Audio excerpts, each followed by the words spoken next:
So, the latest thing that brought me a smile. The BBC have got a long face. Because Twitter has, they must have an official, there must be an official Twitter account held by the BBC.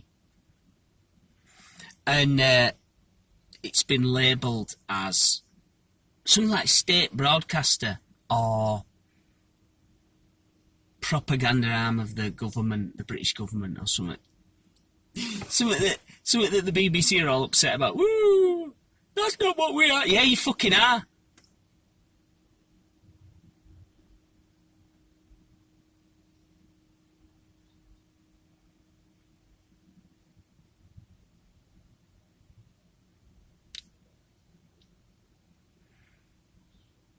Me, living here in the UK, as a subject of His Majesty King Charles III, if I want to watch telly, the fucking internet's gone down, I've no washing to do. All plates, pots and pans and what have you have gone through dishwasher and every fucking thing else is done, and I'm thinking, oof. Fuck me, I've read out books in health, I've sharpened out knives. There's nothing left in my life to do. Fucking hell, I'll put telly on.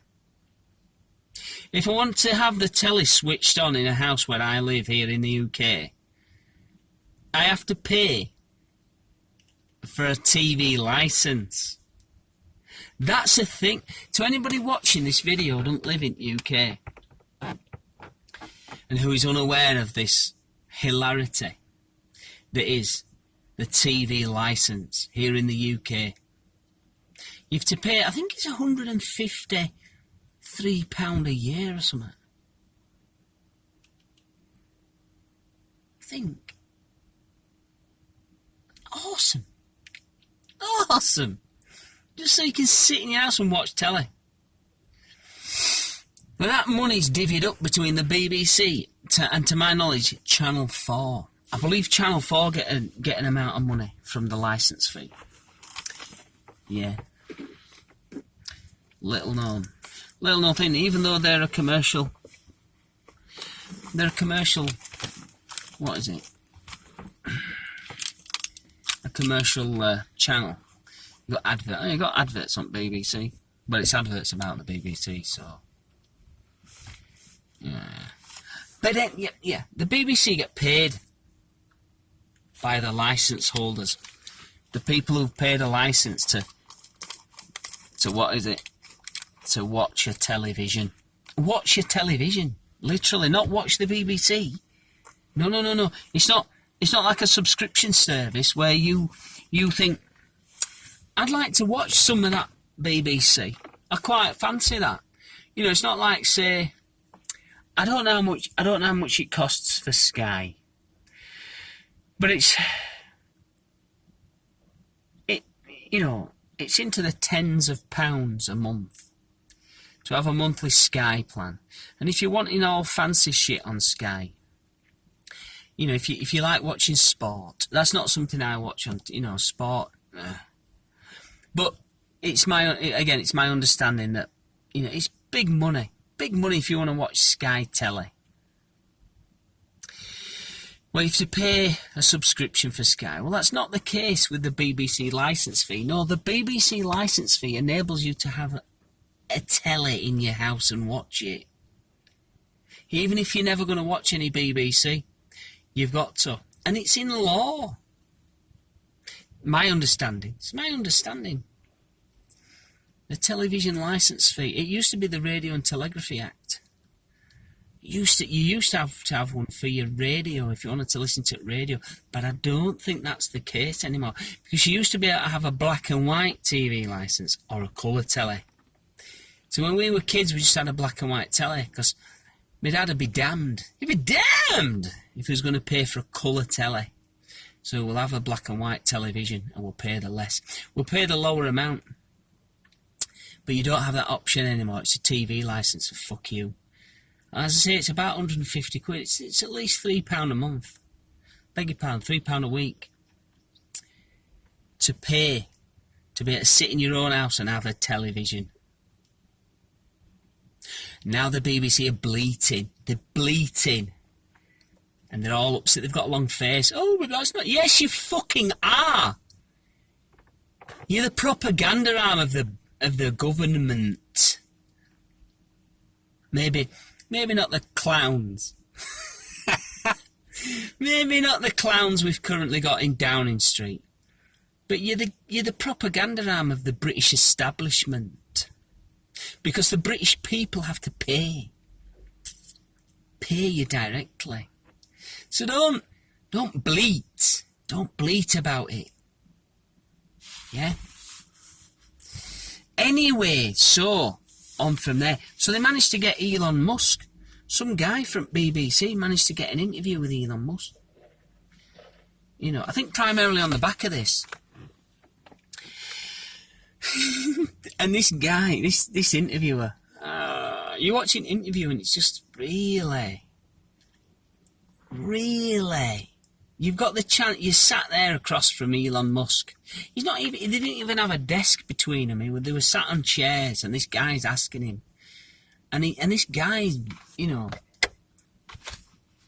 he's going on about, oh, you bought Twitter, and then you've sacked loads of people. Ooh. And I'm just listen. I only listen to a bit of it because it's like, oh fucking hell, Elon Musk. I'm always interested in what Elon Musk has to say. That's why I watched it. But the interview is just like, I'm like, ugh. I lost kind of interest in it. Do you know what I mean? Well, they didn't have much of it on, admittedly, because it was part of the news article on the BBC. Because, you know, I'm still...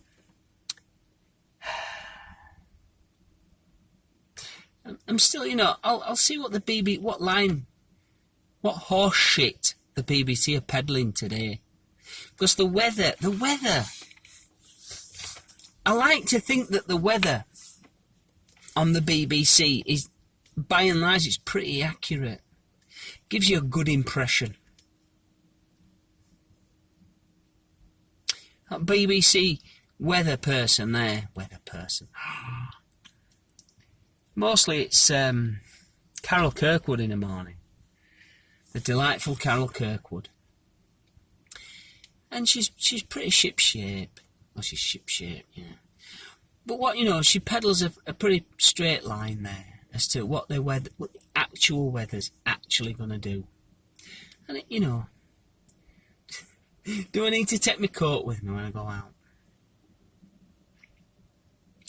Will I need to be going out early? Do I need to fill some bottles of warm water to take the ice off my car windscreen when I leave work in the morning?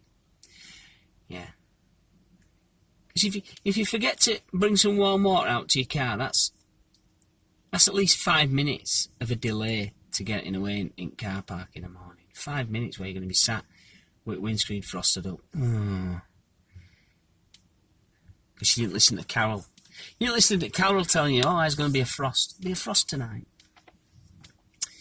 That's why I had the BBC on. And there it is. This bloke talking to Elon Musk and oh, but you sacked a load of people, and you're like, oh. And Elon's setting out there, well, you know, we bought Twitter, and it was, you know, it gave the finances of, well, you know, there was this amount of money, and this is the amount of money that Twitter was costing, and this is the amount of money that Twitter was getting in every day, and so there's a shortfall. So that equaled 3 months, and Twitter ain't going to exist anymore. And the interviewer went as far as to say, oh yeah, but you're worth it. You know, he was basically saying to Elon Musk, oh, why didn't you bankroll it? Again, this bloke doing interview, it's like, hey? He's in a different world. He's living in a different world to the world I live in. What? Elon's job is to make money. It's not to bankroll things like he well, maybe he's bankroll. I think is he SpaceX? Or is that Jeff Bezos? I forget. Anyway, he's bankrolling that. But that's what he wants to do. He don't give a... I'm fairly sure he don't give a flying wank stain about Twitter, deep down. You know. But he saw an opportunity. I can buy those. I can buy that. And then I can run it. I'm in charge. Yeah. Get a grip. Oh, but when you're... Oh, the BBC. Why not? Yes, you are. We have to pay for you. We have to pay for your bollocks that you're peddling. Oh, we're not an arm of the... Yeah, you are.